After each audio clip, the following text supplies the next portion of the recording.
大家好。好，那我们要继续要讲那个行菩提心，学处方面。我们今天呢也是要继续要讲解普贤上师言教的共同外潜心以及不共内潜心当中的。那么我们现在呢就是在不共内潜心方面，那么就是从法归跟法心之中呢，就是在这个所谓那个法性的法方面呢，就是有在有将那个行菩提心方面的，我们就是行菩提心的学处方面呢，就是也前面已经讲解圆满了布施的方面。那么行菩提心方面呢，我们修持的呢，当然就是六度波罗蜜。那么现在我们六度波罗蜜当中呢，就是在那个布施的方面已经圆满了。那现在接下来我们要那个讲那个持戒的方面。所以呢，我们就在听课之前呢，大家一定要为所有一切众生发愿。一切众生在六道轮回当中呢，一直不断的在轮回，一直不断的在痛苦。只要是有众生的存在，就是会有痛苦的存在。因为呢，就是一切众生会在轮回的原因呢，就是以贪嗔痴因无明，所以呢就在因无明的过程，因无明的缘熟那么就是在轮回了。那么在所有的众生都是有痛苦的本质，所以呢就这个方面来说了，就大家都一定要知道。所以就从中呢，就是我们这一次当中呢，就是这么多的众生当中，我们就是获得了一个人生，而且是我们遇见了佛法，遇到了殊胜的佛法，所以我们就是一定要不顾一切的好好的修持佛法修行为了什么呢？就为了所有一切众生，让他们圆满获得佛陀果位。所以呢，我们就一定要以这样的就是发菩提心。那么发菩提心，我们就是有发怎么说呢？那个愿菩提心跟行菩提心那么再有那个摄受菩提心以及胜意菩提心，这些都是我们修行人修持的一些不同的过程。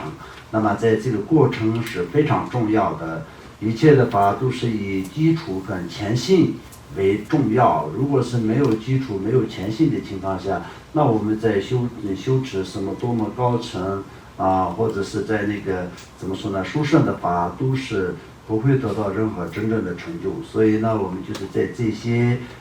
怎么说呢，过程也是非常重要。所以呢，我们也是今天一样的学习，就是以行菩提心方面的。那么在巴智仁波切在那个普贤上师言教这本书里面所讲的，就是让我们学习的方面。那么当然在佛教的所有的书本都是一样的，它是要有根据的那么这怎么主要呢，就是在这个著作一本书的时候取这本书的那个名字的时候，都是会怎么说呢，以什么样子的方式去那个名字。那么依靠怎么说呢，就是为什么著作这本书然后有的时候就是以这样，就是为了谁，为了什么样子的一个众生，要度化的众生那么就是特别写的，所以用根据这样取的名字，或者是在什么地方何地何事等等各种各样，那也是有为了它书本的本身的内容，或者是在为了本身的那个书本在写作的时候呢，就是参考了哪些的那个经书，哪些的经典那么这样的一个很多的这些书本的这个名字也有不同的很多的这个怎么说呢取法。但是我们这个书本呢，就是普贤上师言教。普贤上师是谁呢？普贤上师就是巴智仁波切他的上师基美迦维尼古呢，他称他为普贤王如来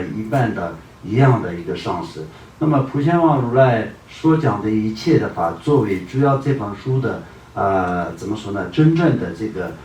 怎么说呢，那个也可以说是资料来源，或者是可以说是他参考的对境。所以呢，这个就是说明呢，就是整个的佛法，那么在九乘佛法当中的最终的让一个众生真正解脱的话，那么能够可以最快速最接近的能够可以解脱的方式是什么？那么就是所有一切的这些口诀跟这些主要的重点精华都是其中一个书本里面以这样的一个内容跟以这样的一个意思。所以呢，我们要知道，那么其实今天我们在修那个故事也好，持戒也好等等这些一切的学处都是不光是在八智仁波切有这样说的，因为整个的佛经里面说的也是这些。所以这里面呢，就是在八智仁波切呢把这些，那么就是变成更能够可以理解，而且是更清楚的一个方式来著作出来的，变成一本书的，然后就是让我们修持大圆满法的人进行个这样的一个虔信的法的话，那么需要得到解脱的一个众生来说的话，就能够达到一个完整的就是一个听闻佛法的效果。闻思修三种当中来说的话，那所以这个我们尤其是作为一个在家的居士，作为一个修持大圆满法的一个人来说的话，那当然就只要这本书就能够可以达到完整的闻思的一个效果，而且是修持的效果。所以这个方面来说呢，大家一定要知道以这些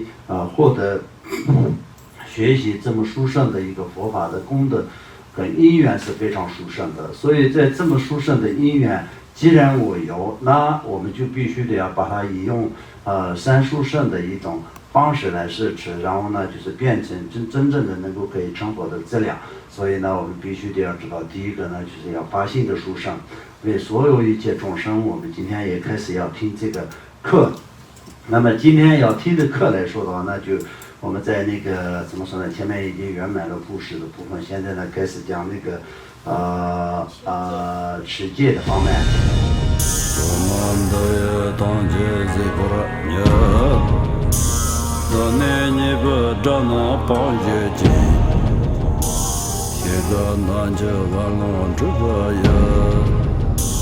自尊自论着空中